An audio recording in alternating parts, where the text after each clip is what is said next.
Selamat pagi, salam sejahtera dalam Tuhan kita Yesus Kristus. Kita patut mengucap syukur kepada Tuhan karena sampai saat ini kita semua masih ada. Bagaimana kita ada? Mari persiapkan hati kita, persiapkan pikiran kita akan berdoa kepada Tuhan. Kita berpujian yang berkata, Dia Yesus telah mati bagi.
masih ada, sebagaimana kami ada, bukan karena kuat kami Tuhan, tapi semua itu karena anugerah Tuhan dalam kehidupan kami. Di pagi ini Bapa, kami akan beribadah kepada-Mu Tuhan, karena ibadah ini terjadi menurut kehendak Tuhan. Tapi kami semua yang mengambil bagian daripada ibadah ini Tuhan, dalam kami mampu menyenangkan hati-Mu Tuhan. Kami siap memuji, memuliakan untuk ibadah ini Bapa, di dalam nama Tuhan Yesus Kristus. Haleluya. Amin. Haleluya. Haleluya. Selamat puji Tuhan. Kita ketujuan yang berkata, kita dipilih dari segala bangsa.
Akan kesetiaan.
Puji Tuhan, silakan duduk kembali.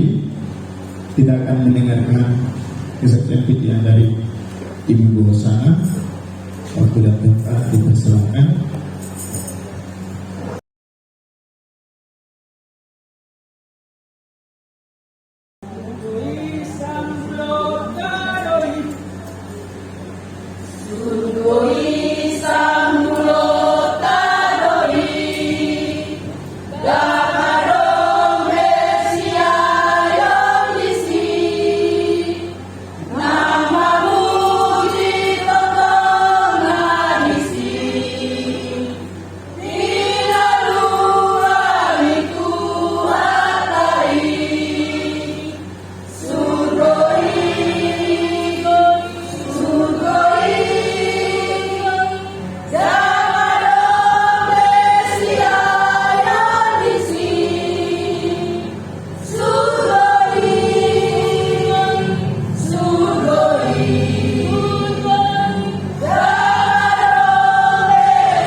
Kita akan memberikan persembahan yang pertama.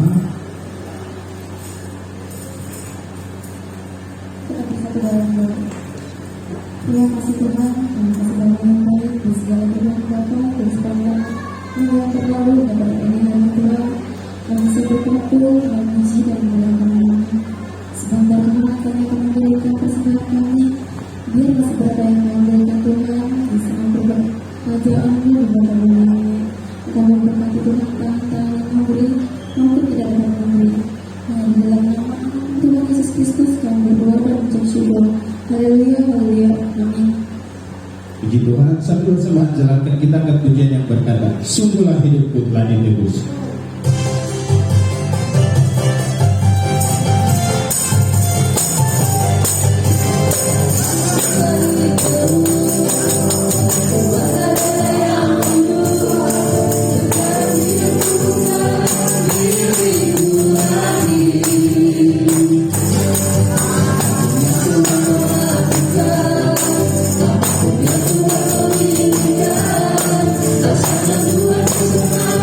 Satu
Yesus memberkati.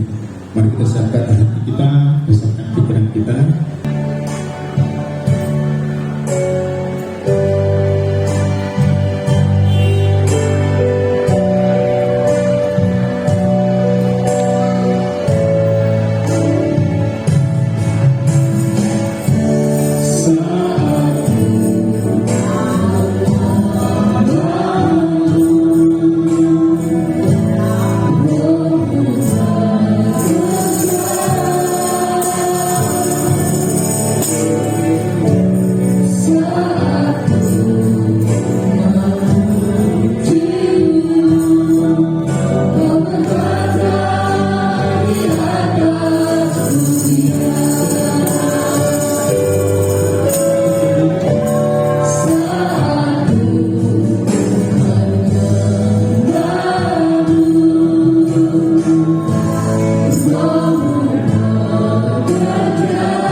Bapa di surga, kami sudah memuji, memuliakan nama Tuhan.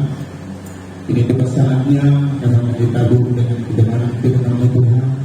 Berdoa Tuhan, urapi setiap hati kami, urapi setiap pikiran kami.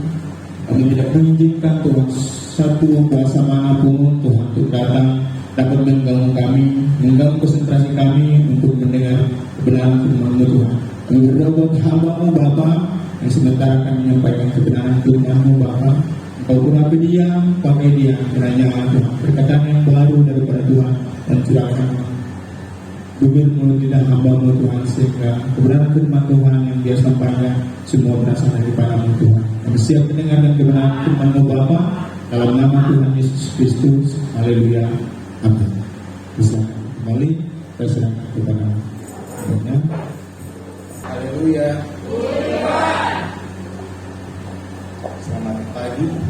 Kita kembali berkumpul di dalam nama Tuhan Yesus. Terima kasih kepada Tuhan. Terima kasih buat Gembala Ibu Gembala sudah kembali memberikan saya kesempatan bisa berbagi firman Tuhan pada saat pagi hari ini. Kita akan next level, kita akan naik level. Saya nggak berbicara kita semua ini adalah jemaat-jemaat yang memble, jemaat-jemaat yang masih kecil, jemaat yang masih muda. Tapi saya percaya kita semua di sini adalah umat Tuhan yang sudah dewasa. Amin. Katakan sama saya sudah dewasa. Layak makan keras. Karena ngebul terus kayak Yona. Ya, Yona juga udah mulai beranjak keras. Ya, mulai lagi masuk usia 5 tahun, 6 tahun dia mulai makan pedas nanti. Ya, karena itu memang penting buat pertumbuhan kita, pertumbuhan rohani, pertumbuhan fisik. Semakin lama kita diberi makanan yang keras, makanan yang sedikit menantang, kita akan semakin terbuka pikiran, mata hati kita, pikiran kita terbuka kepada Tuhan. Saya akan membaca, memang tidak ada di slide. Kita buka dulu di dalam Kisah 1 ayat yang ke-8. Kita berdiri menghormati firman Tuhan. Kisah 1 ayat yang ke-8 kita baca sama-sama dengan suara yang keras, lantang, jelas.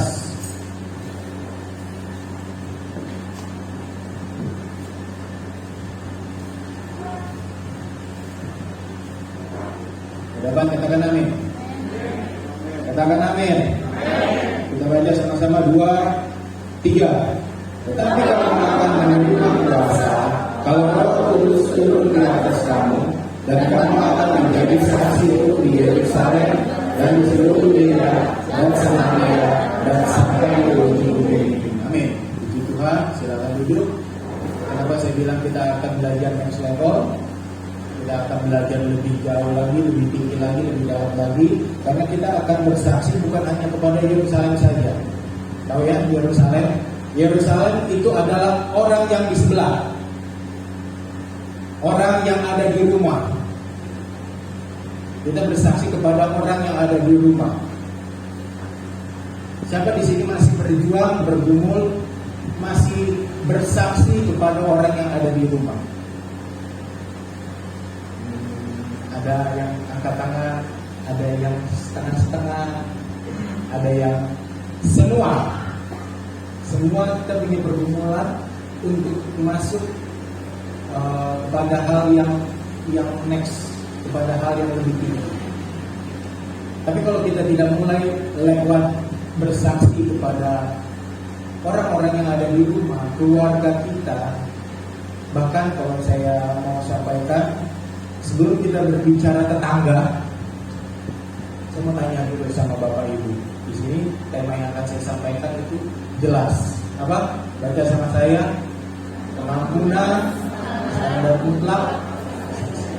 Pengampunan standar mutlak kesaksian. Apa koneksinya? Apa relevansinya? Relevansi sekali sampai sekarang. Karena kalau kita tidak mengampuni, kita tidak menerapkan kasih, kita tidak akan pernah bisa bersaksi. Amin. Beberapa minggu lalu Bapak Gembala ajar kepada kita, kalau kita merasa diberkati dan kita merasa ditegur, kita merasa kita ada sesuatu yang menguatkan, kita katakan amin. Kalau kita tidak belajar mengampuni, gak usah mengampuni mutlak dulu deh. Belajar mengampuni. Kalau kita tidak belajar mengampuni, kita tidak akan pernah bisa bersaksi. Tidak akan pernah keluar dari lidah bibir kita bagaimana kita bisa jadi berkat untuk orang, mengarahkan mereka kepada Yesus, kalau kita sendiri tidak bisa jadi berkat untuk keluarga kita, untuk diri kita sendiri. Amin. Saya tidak mau kita hanya terkungkung di area sini saja. Karena kalau saya pernah bilang, untuk mendidik anak itu butuh hikmat. Mendidik anak, mau yang kecil sampai yang remaja, apalagi yang sudah beranjak usia 18 tahun, apalagi yang sudah mulai akil balik. Anak saya bilang, Pak, saya kecewa sama 3 teman saya. Kenapa? Saya sudah ajar mereka, saya dekat bersama mereka, saya latih mereka main musik, saya bisa bergaul sama mereka. Tiba-tiba ya, karena kesalahan mereka sendiri, karena pergaulan yang salah, mereka terciduk sesuatu yang buruk terjadi atas kehidupan mereka. Ya. Papa sudah bilang sama kamu deh, hari-hari sampai bosan. Ya, saya sebagai anak saya pernah terasa bosan. Setiap hari mama papa itu ngajarin firman, setiap hari ngajar firman. Bahkan kalau bisa ditempel di dinding, kalau bisa diingetin, ya, lakukan firman, belajar firman. Itu aja yang sudah setiap hari saya jengah. Ya. Karena sesuatu yang disampaikan berulang-ulang itu rasanya seperti makanan yang enak tapi dijejelin terus. Akhirnya mau.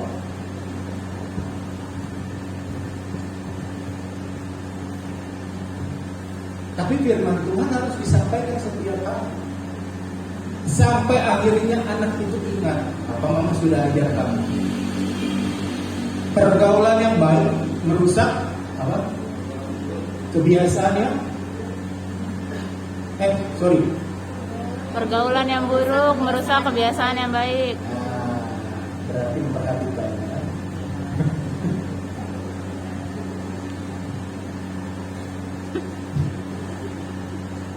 Pergaulan yang merusak Kebiasaan yang baik.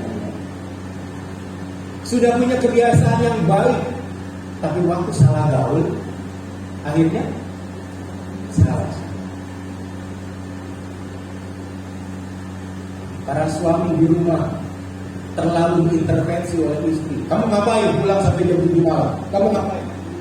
Suami cuma bilang balik jam 7.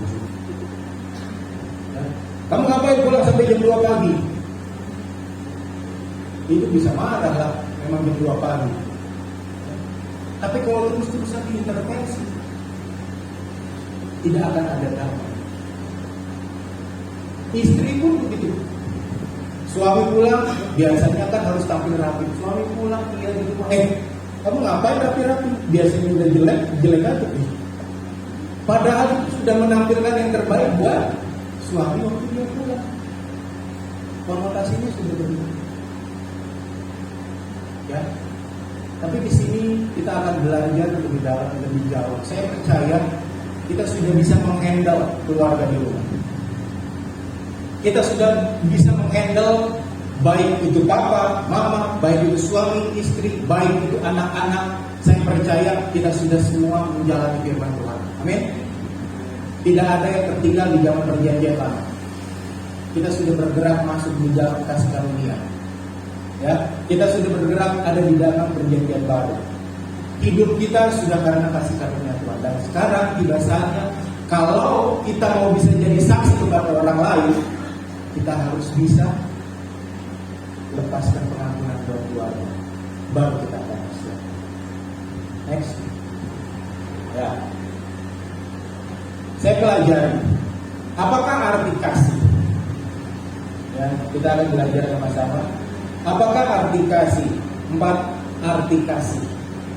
Ya, silakan difoto, silakan diminta nanti slide-nya. 4 hal arti kasih. Yang pertama, kasih itu bukanlah, katakan sama saya kalau bisa baca, kasih itu bukanlah rasa-rasanya saya mengasihani dia. Tidak, kasih itu bukan perasaan. Kasih itu apa? Nanti kita akan belajar. Ya. Yang kedua, sama. Kasih itu bukan kasihan.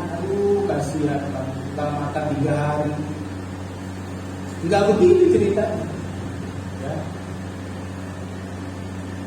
Yang ketiga, kasih itu apalagi ini.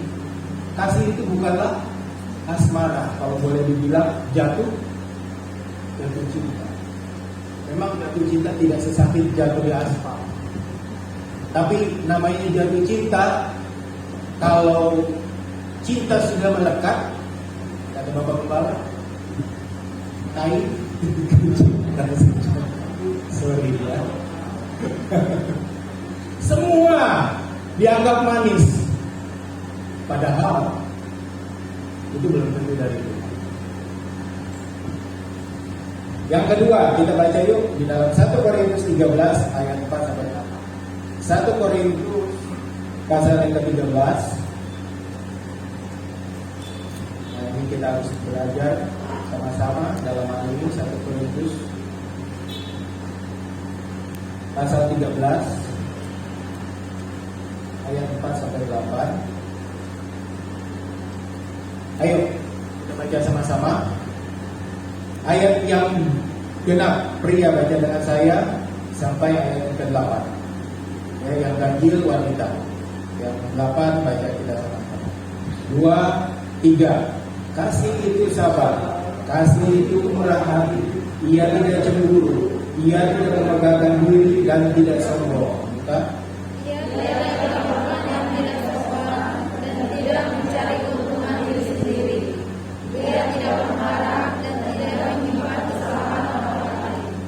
Ia tidak bersuka cita karena ketidakadilan, tapi ia bersuka cita karena kebenaran. Ia menutupi segala sesuatu, percaya segala sesuatu, mengharapkan segala sesuatu, sabar menanggung segala sesuatu. Sama-sama, kasih tidak berkesudahan, nubuat akan berakhir, bahasa akan berhenti, pengetahuan akan lanjut. Sebab pengetahuan kita tidak lengkap dan membuat kita tidak sempurna. Kalau kita baca di ayat yang kelima, terakhir itu saya bacakan. Ayat yang kelima saja. Ia tidak melakukan yang tidak sopan dan tidak mencari keuntungan diri sendiri. Ia tidak pemarah dan tidak menyimpan kesalahan orang lain. Sampai saat ini, kalau saya mau beri kesaksian, ya, boleh saya bersaksi sedikit ya. 11 tahun lalu, kira-kira tahun 2012, ya, 11 tahun lalu, hampir 11 tahun lalu. Tempat ini masih belum seperti ini, tapi memang sudah banyak sidang jemaat Tuhan. Saya diajar oleh Bapak Gembala, Ibu Gembala yang kala itu sedang berangkat penginjilan ke Sulawesi Utara. Kamu tolong bilang sama pengerja, pasang foto Opa dan foto logo GPD di mimbar. Ya, kalau nggak salah di mimbar. Oke, saya suruh salah seorang pengerja, antar pengerja, dan malam saya pulang. Saya duduk, saya perhatikan. Oh iya, logo GPDI sudah terpasang dan sebelahnya foto Opa William Swedi, fotonya. Tapi ada yang aneh. Ada sesuatu yang aneh. Ini kesaksian setelah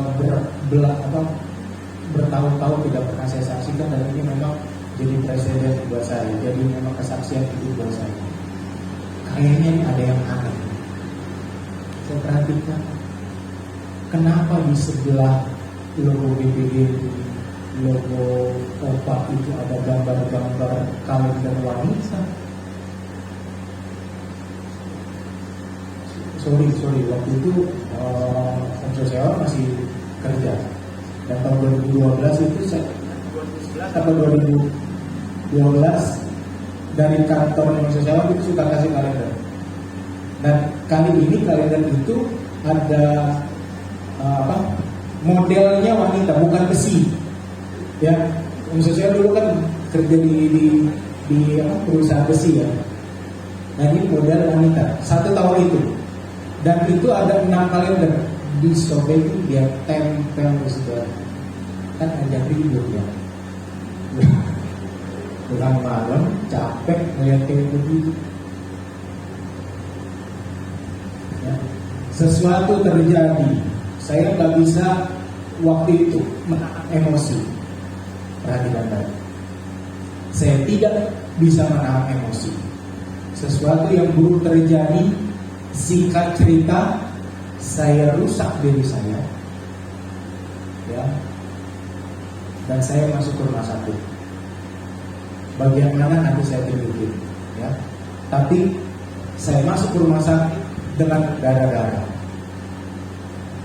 Waktu itu masih karena memang emosinya kuat, kenceng, jadi saya nggak ngerasa saya itu sakit. Saya cuma berangkat aja ke rumah sakit karena memang ya syukur puji Tuhan IGD-nya kan kalau IGD-nya jauh saya udah nggak ngerti. Sampai di sana saya duduk, saya lihat, ya Tuhan, yang lucu nih matinya kayak begitu, ya darah sudah di mana-mana. Pokoknya sampai akhirnya saya dirawat dan saya pulang, saya cuma bisa merenung karena emosi.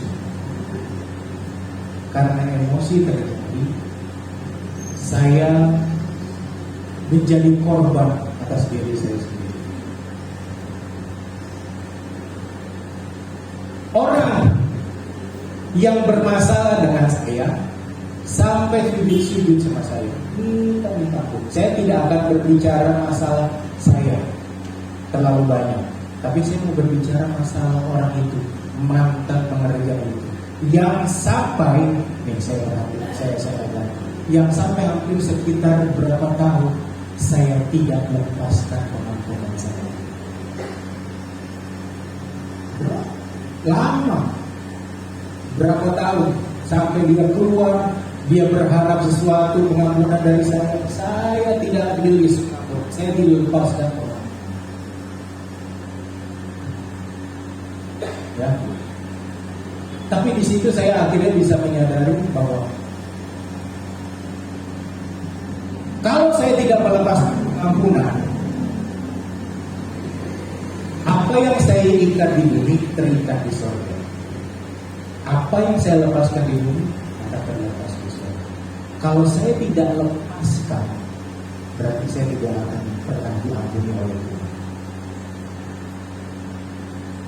Kalau saya tidak lepaskan pengampunan, saya tidak akan pernah diampuni oleh Tuhan.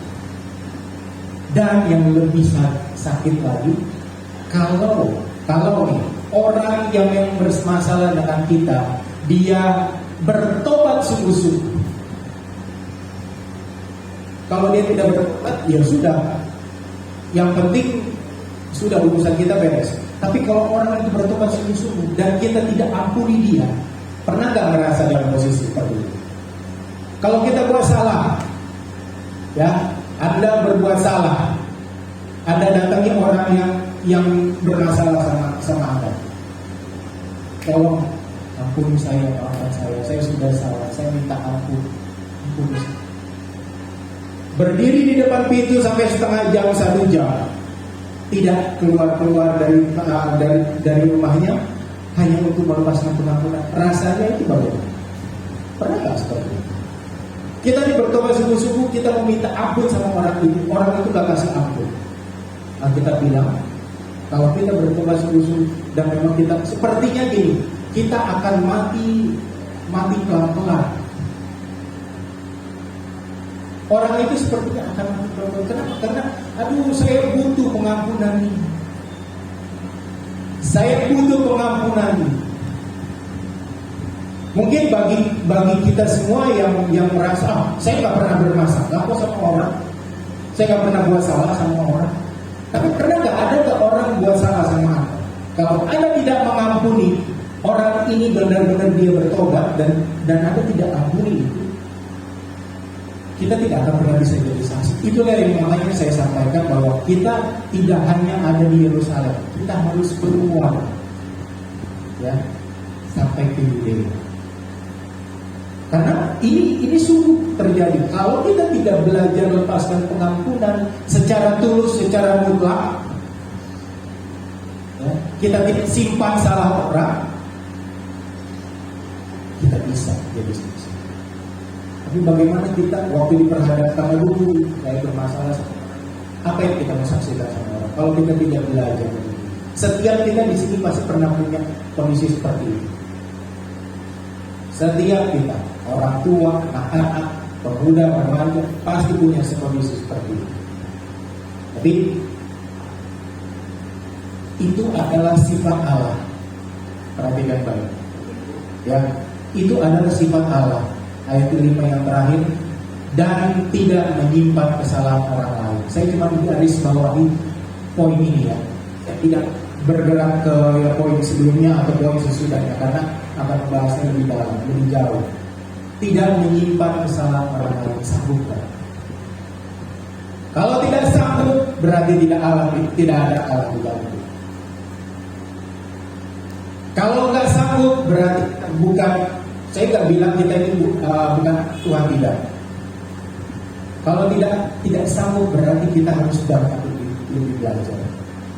Selama kita tidak naik kelas, kita akan diuji di masalah yang sama. Selama kita tidak naik kelas, akan terus diberikan soal itu sampai kita. Amin. Lanjut yang ketiga, poin yang ketiga, apa arti kasih? Kasih itu adalah Allah sendiri. Saya minta tolong Uli bisa baca 1 Yohanes 4 ayat 16. Nanti Karen baca Roma 5 ayat ke-5. Ya, bantu baca ya. Yang 1 Yohanes 4 ayat yang ke-16.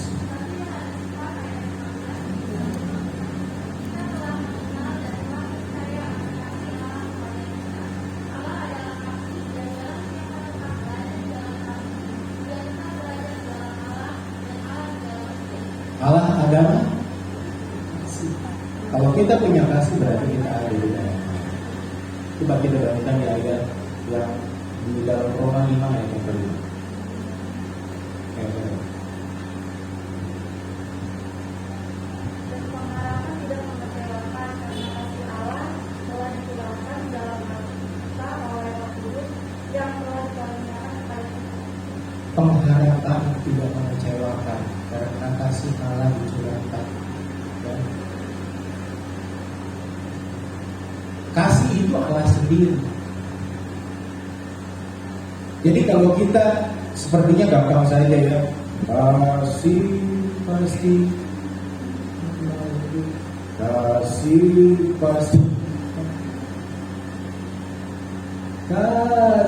pasti buka hati. Jalanin enggak ya? Jalanin enggak? Karena jalani kita merasa Allah hidup dalam kita. Ya. Jadi kasih adalah belajar melepaskan kasih Allah yang sudah ada di dalam Anda kepada orang lain melalui kesaksian ini. Jadi kasih adalah belajar melepaskan kasih Allah yang sudah ada di dalam Anda kepada orang lain melalui kesaksian hidup Anda. Kalau Anda tidak punya kesaksian, jangan pernah bersaksi.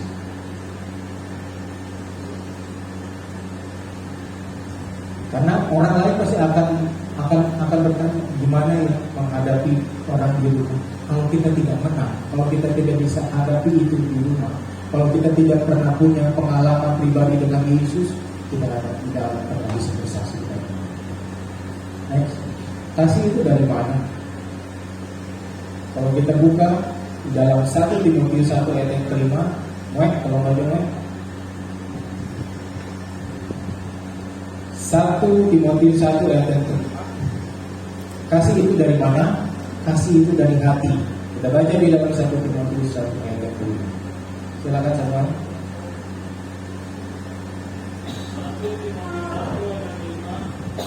Tujuan nasihat itu dalam kasih yang timbul dari hati yang suci, dari hati nurani yang murni, dan dari iman yang tulus ikhlas. Dari hati, tapi hatinya yang kayak bagaimana? Hati yang suci. Kalau kita punya hati yang suci, kita bisa lepaskan. Biarpun mungkin kita masih hidup di dalam manusia, hati ini ada di dalam manusia, di dalam daging. Ya.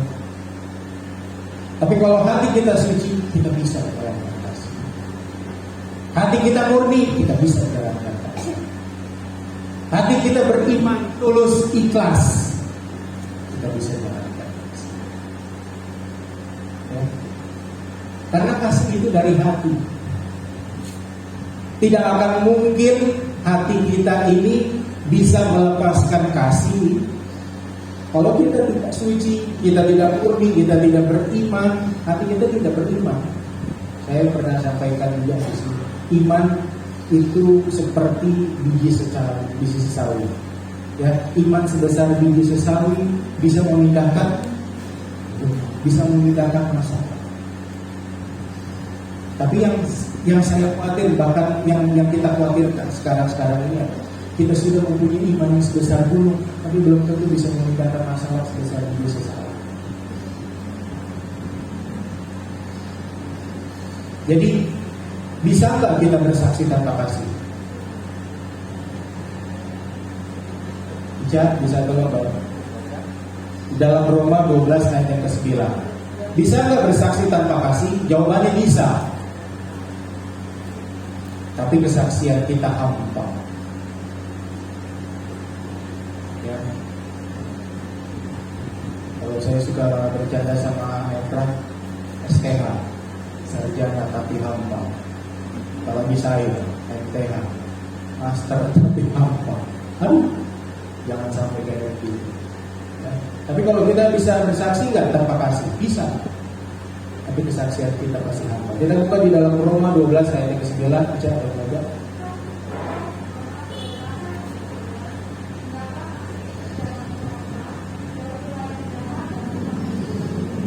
Jangan pura-pura, alias NM sudah melekat itu, ya. Tapi dilaksanakan nggak? Dilaksanakan. Hati yang malas bersaksi, ya. Kenapa kesaksian kita hampa? Karena kita nggak belajar bersaksi. Kedua, hati yang malu bersaksi. Tiga, hati yang takut bersaksi. Aduh, takut ditolong, diintervensi, takut dimarahi sama orang. Hati yang sengaja lupa bersaksi.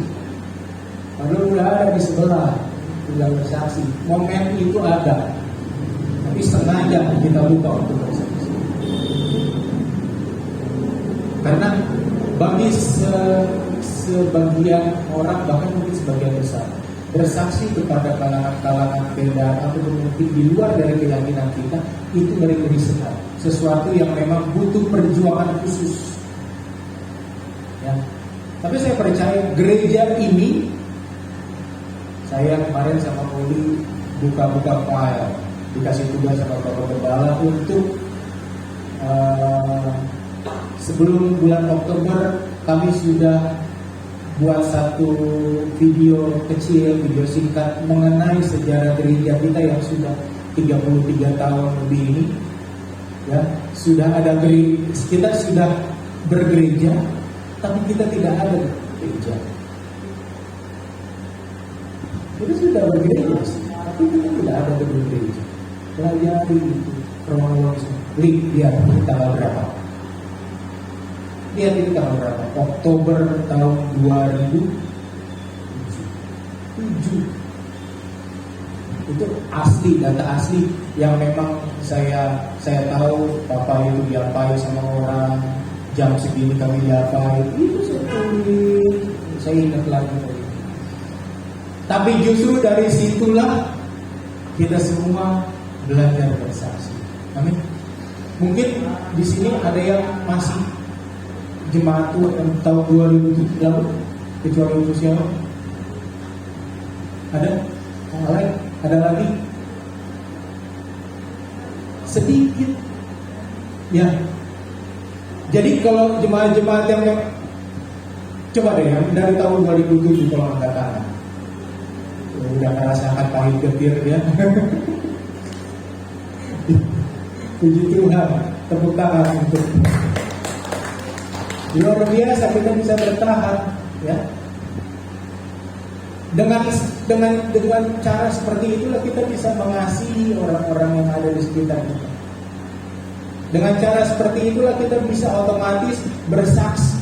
Mungkin kita mulut ini gak bisa bersaksi lebih jauh. Yang kami punya kemampuan baik mungkin hamba-hamba Tuhan yang ada, papa saya, mungkin bisa kita bersaksi kepada orang-orang beda. Tapi mungkin sebagian dari kita belum bisa untuk menyaksikan ini loh, bagaimana bisa membawa Yesus sebagai Tuhan dan Juru Selamat. Belum tentu bisa. Tapi saya percaya Bapak, Ibu, teman-teman semua yang hadir, yang ada sudah jadi berkat untuk orang ada di luar sana. Amin. Kita sudah bergerak di Yudea. Ya, gereja ini mungkin sudah keluar ke Samaria. Belum ada, saya belum pernah punya mimpi untuk keluar negeri bisa menginjil, belum. Orang luar negeri mau menginjil, iya. Di sini 200 juta orang, siapa yang mau injil? Kalau mau keluar negeri mah jalan-jalan, betul? Kalau keluar negeri menginjil, ngapain? Ya. Di sini perlu kabar baik. Kanan kiri kita itu perlu kabar baik. Saya mengencourage Bapak Ibu teman-teman jangan takut. Saya waktu antar istri saya, tapi saya mampir dulu ke pastor sebelum saya berangkat antar istri ke kantor. Saya mampir dulu ke pastor. Tiba-tiba saya dengar memang dipraktekkan sama Bapak Gembala dan pekerja. Taruh speaker ada di depan sekitar jam 7 lebih. Lumayan besar. Saya berdiri dengar itu, lama istri saya ada di dalam. Lumayan besar dengaran. Bisa jadi berkat. Bukan kita yang cuat-cuat ngomong, enggak, speaker yang ngomong. Ya. Tapi hati ini berani enggak? Waktu lagi dagang, ya, gimana waktu lagi dagang bikin kelapa, taruh speaker, lagu-lagu rohani. Kayaknya memang sedikit menantang. Tapi selama hayat masih di dalam badan, ngapain takut sih? Saya cuma bilang, ngapain takut? Gak perlu takut. Tuhan bela kok. Ya, jangankan Tuhan, Menteri Agama aja bela. Kita tidak mengkristenkan orang. Sekali lagi saya sampaikan, kita bersaksi kita tidak mengkristenkan orang. Salah kalau kita mengkristenkan orang. Tapi kita bersaksi membawa kabar baik. Inilah jalan keselamatan dan jalan keselamatan dan hidup itu ada di dalam siapa? Dalam saya, di dalam Bapak Ibu teman-teman semua. Sedikit memang yang kita lakukan. Tapi kalau kita lakukan itu rutin setiap hari, itu jadi terbiasa. Dan orang akan melihat, kok saya tahu dia lagi susah. Tuh saya sampaikan, saya tahu kamu lagi susah, tapi kenapa kamu bisa bersuka cita? Kenapa kamu bisa tertawa? Itulah momennya yang Tuhan kasih sama kita untuk kita bisa bersaksi. Ini semua karena Yesus. Amin.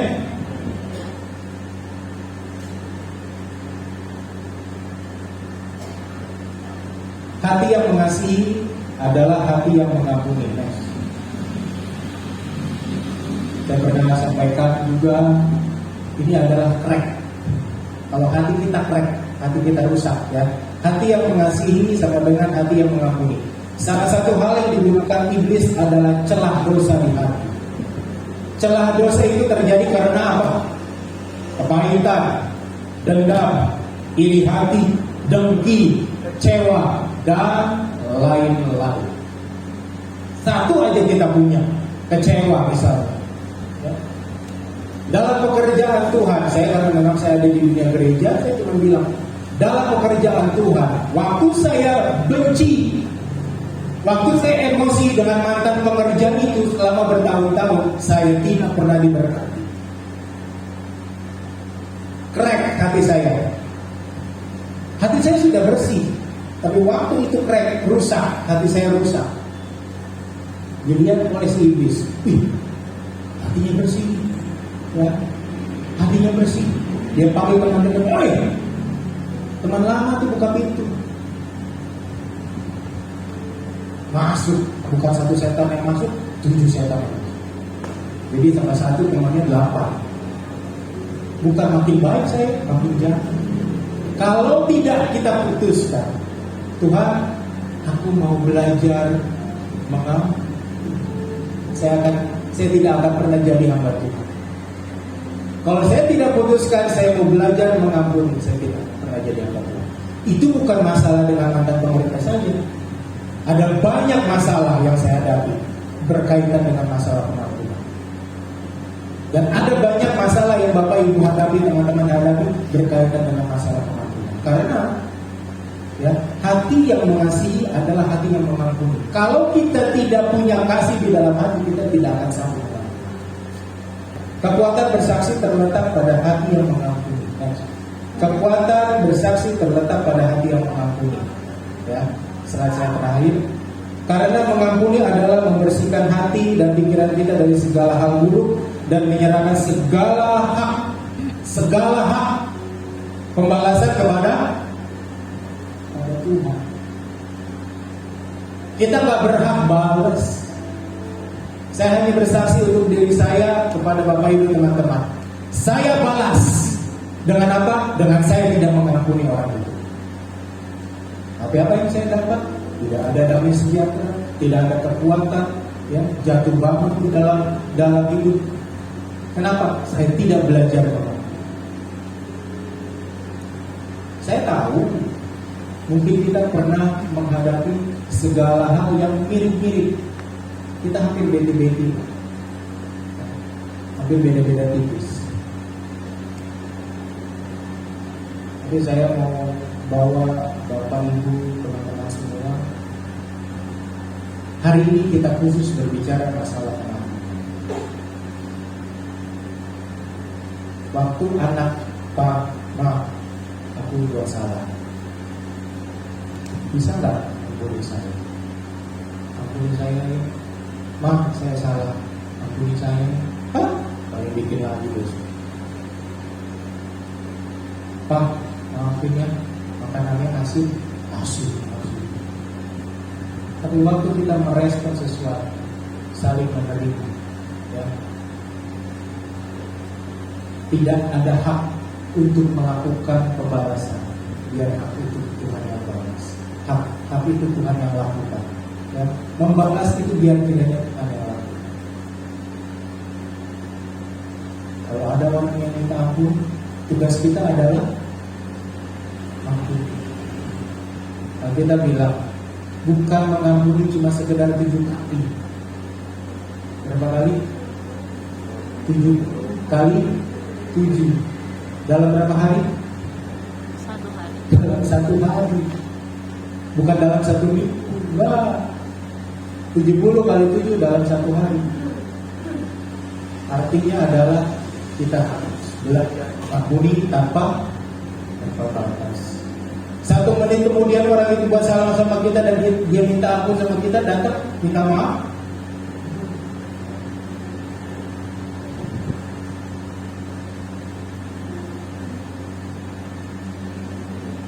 Tapi saya nggak mampu.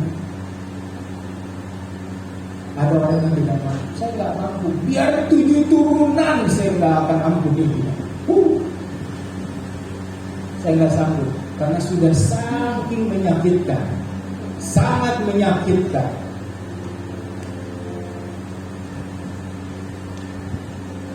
Tapi kalau saya terakhir, lihat.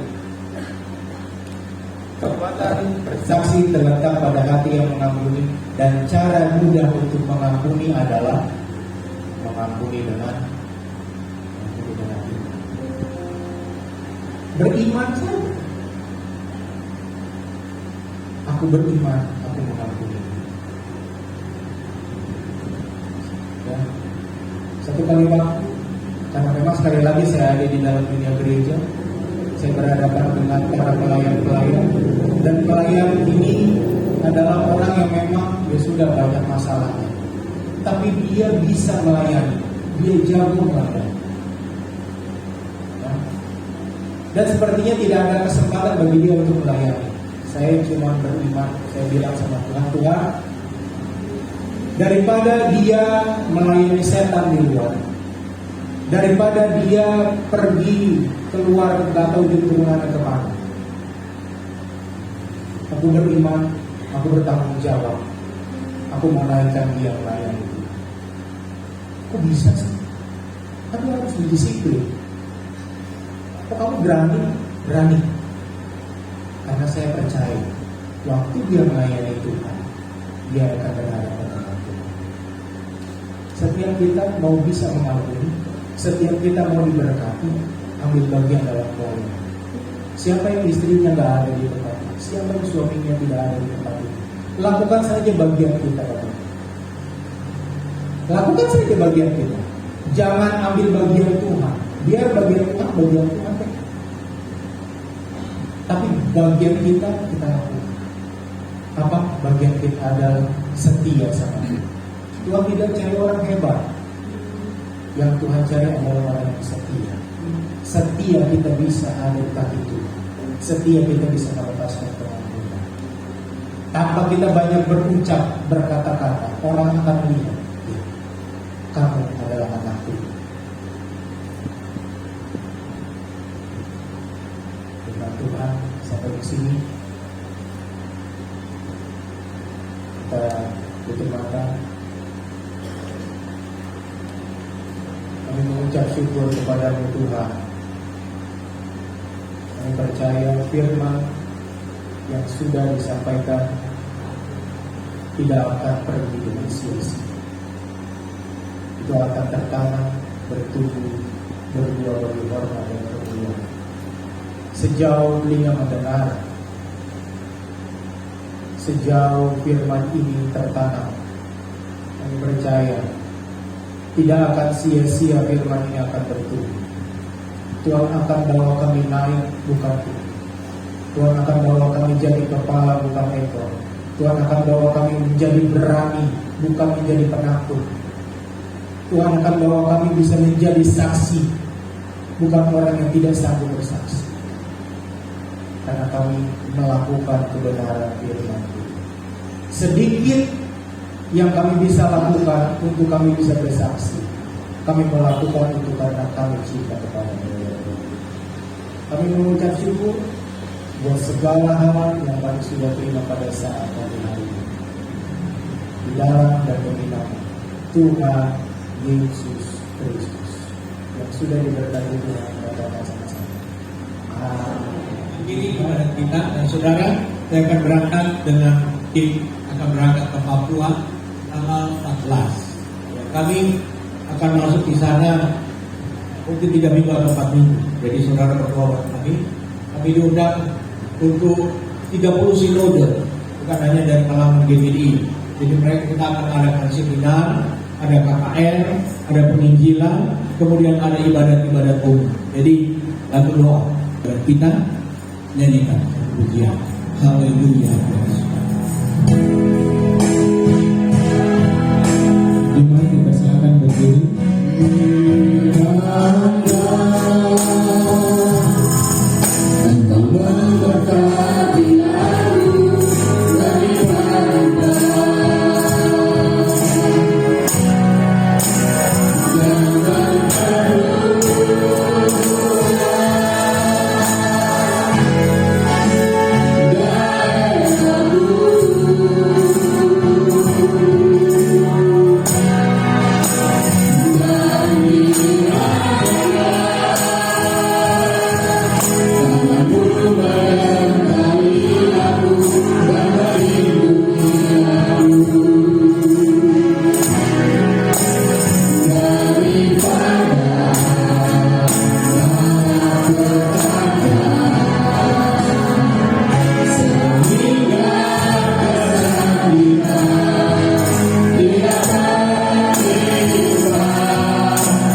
Jemaat IPD Immanuel Sukabumi. 30 bulan Tuhan sudah pelihara. Tuhan sudah berikan kesehatan. Tuhan sudah lindungi. Terima kasih banyak Bapak. Ini bukan perbuatan dokter, bukan perbuatan manusia, tapi perbuatan roh Allah yang ada dalam diri kami. Terima kasih Tuhan, kami percaya memasuki bulan-bulan yang akan datang, Tuhan juga akan berikan kami kesehatan dan berikan kami perlindungan, terutama menghadapi masa-masa yang sukar ini, masa yang gelap. Tuhan akan terangi jalan kami, terangi hidup kami, terangi mata rohani kami, terangi keluarga kami, terangi pekerjaan kami, supaya ada terobosan-terobosan, ada jalan keluar dari masalah dan pergumulan yang kami akan lewati nanti. Terima kasih Tuhan, terima kasih. Ya umat-umat-Mu praktekkan firman Allah yang sudah didengar pada siang hari ini. Kami belajar melepaskan pengampunan. Yesus tidak pernah menyimpan salah. Yesus tidak pernah dendam dengan kami. Yesus tidak pernah sakit hati dengan kami. Yesus tidak pernah iri hati dengan kami meskipun kami seringkali berdusta, berbohong dan melakukan kejahatan. Tetapi ketika kami datang minta ampun, Dia segera mengampuni kami. Contoh yang baik ini yang kami terapkan dalam hidup ini, supaya kami tidak tinggal di dalam kepahitan. Karena kepahitan itu akan membuat kami tidak punya sukacita, tidak bisa bekerja, tidak bisa bersaksi, tidak bisa teringat orang yang menyakiti hati kita sendiri, dan kita akan geram dan kita akan sumpahin orang itu. Ampuni kami Tuhan, tolong kami supaya semua jemaat melepaskan pengampunan sehingga kami boleh bebas, dan di atas itu ada berkat yang Tuhan sudah siapkan. Terima kasih Bapak, terima kasih berkati korban persembahan yang telah diberikan oleh umat-Mu, kecil atau besar, Tuhan tilik dan memberkati tangan-tangan yang memberi. Jika ada yang datang membalikan milik-Mu, Tuhan buka tingkap langit surga dan curahkan berkat kepada mereka di dalam nama Yesus. Jika ada umat-umat-Mu yang berulang tahun pada minggu yang lalu, kembali kami berdoa, Tuhan berkati mereka, lindungi mereka. Tuhan juga ingatkan bahwa napas Tuhan yang berikan untuk mereka kembalikan segala puji hormat dunia hanya bagi Tuhan. Terima kasih Tuhan, terima kasih. Berkati bangsa dan negara kami, berkati Bapak Presiden, berkati gubernur kami, berkati wali kota kami Jakarta Utara, berkati juga camat Cilincing, berkati juga Lurah Sukapura, RW 07 dan seluruh kelurahan Sukapura di mana kami tinggal. Ini doa kami, ini permohonan kami. Terima kasih Bapak, terima kasih. Jika ada di antara umat-umat-Mu yang sakit, Tuhan sembuhkan. Dalam nama Yesus, mujizat Allah akan dinyatakan. Jika ada yang dalam pergumulan hidup, hamba-Mu berdoa, berikan jalan keluar, berikan pertolongan bagi umat-umat-Mu. Sementara hamba-Mu tidak ada di Jakarta, Engkau adalah Gembala Agung yang akan mengembalakan sidang Jumat yang ada. Tuhan akan jaga dan lindungi mereka siang ataupun malam. Tuhan akan jamin kesehatan mereka. Tuhan akan tolong mereka ketika mereka berhadapan dengan kuasa setan. Mereka tidak akan kalah, tapi mereka akan diberikan kekuatan untuk menang dalam tantangan iman yang akan mungkin terjadi. Terima kasih Tuhan, ini doa kami. Segala puji, hormat, kemuliaan hanya bagi-Mu. Nama Tuhan juga yang dipuji-puji dan disembah. Terima kasih Bapak, terima kasih. Dan saat ini